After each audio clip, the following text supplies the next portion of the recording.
Sejarah Kristen Ortodoks. Paham Ortodoks lahir dari perselisihan antara Gereja Alexandria, Gereja Roma, dan Kaisar Konstantin. Puncaknya pada masa Kaisar Bizantium Markilanus tahun 450 sampai dengan 458 Masehi, seabad lebih sebelum Nabi Muhammad lahir di Mekah 571.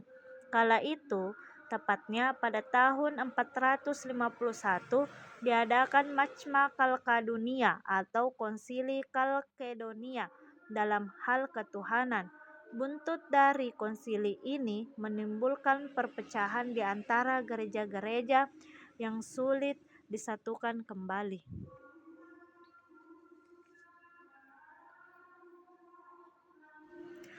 Awal mula Kristen Ortodoks Syria di Indonesia. Di Indonesia, Kristen Ortodoks Syria KOS mulai diperkenalkan secara resmi oleh Bambang Norsena SH berdasarkan akte notaris tertanggal 17 September 1997. Bambang mulai memperkenalkan KOS sebelumnya selama 2 tahun 1995 sampai dengan 1997. Alumnus Fakultas Hukum Universitas Kristen Cipta Wacana Malang ini keliling ke Timur Tengah, di antaranya Suriah, Damaskus, Mesir, Yordan, Libanon, Palestina, dan Israel untuk mempelajari pola-pola ajaran KOS karena di Indonesia belum mempunyai gereja. Kerap kali pengajian jamaah KOS ini dilakukan di hotel di Jakarta, Surabaya, maupun Malang.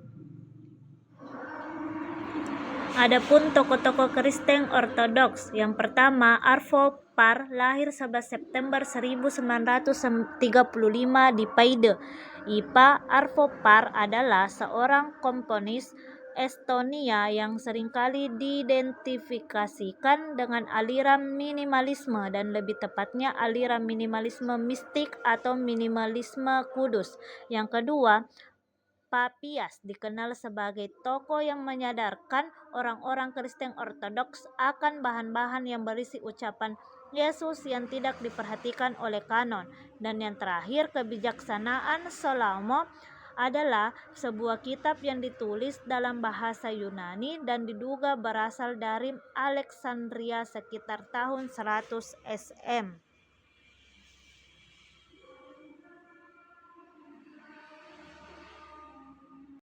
Adapun ajaran dan kitab suci agama Kristen Ortodoks. Dasar-dasar ajaran Kristen Ortodoks. Yang pertama, KOS berpuasa bulan April 40 hari Shaumil Kabir untuk mengenang kesengsaraan Kristus meniru puasa Ramadan. KOS memiliki puasa sunnah Rabu dan Jumat meniru puasa Senin Kamis Islam. KOS wajib zakat 10% dari penghasilan kotor meniru zakat fitrah. KOS mewajibkan perempuan berjilbab dan jubah menutup aurat hingga mata kaki dan yang pria berpeci dan bersarung. Kitab Injil yang dipertahankan adalah terjemahan Injil Aramik bahasa Indonesia. Pengajian KOS juga menggunakan tikar lesehan atau meniru gaya tradisional Islam.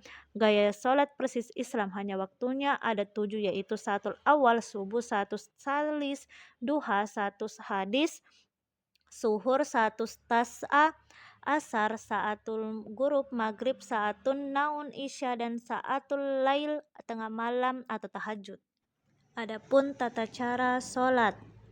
Sholatnya dimulai dengan posisi berdiri yang dipimpin oleh seorang imam berpakaian jubah warna hitam. Imam melanjutkan berdoa dengan mengangkat kedua tangan dan disahuti oleh jamaah. Setelah membuat tanda salib berikutnya, imam membukukan badan seperti posisi ruku dan mengucapkan Kudusun anta, ya Allah, kuduslah engkau, ya Allah. Imam berdiri tegak dan menadahkan tangan lagi.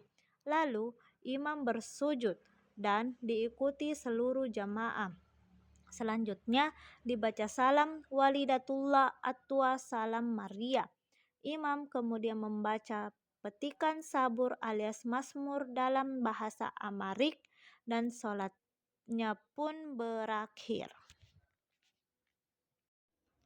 Adapun kitab sucinya. Alkitab adalah sebutan untuk kitab suci umat Kristiani. Alkitab itu, meskipun umumnya dicetak sebagai satu jilid buku, sebenarnya merupakan kumpulan dari 66 kitab yang secara resmi diakui oleh umat Kristen sebagai kitab yang diilhami oleh Tuhan Allah. Kadang-kadang dipakai sebutan Injil untuk kitab suci orang Kristen, tetapi ini tidak benar karena yang disebut sebagai kitab-kitab Injil yaitu hanyalah 4 dari 66 kitab. Yang termasuk di sini yaitu 4 kitab pertama dalam bagian Perjanjian Baru.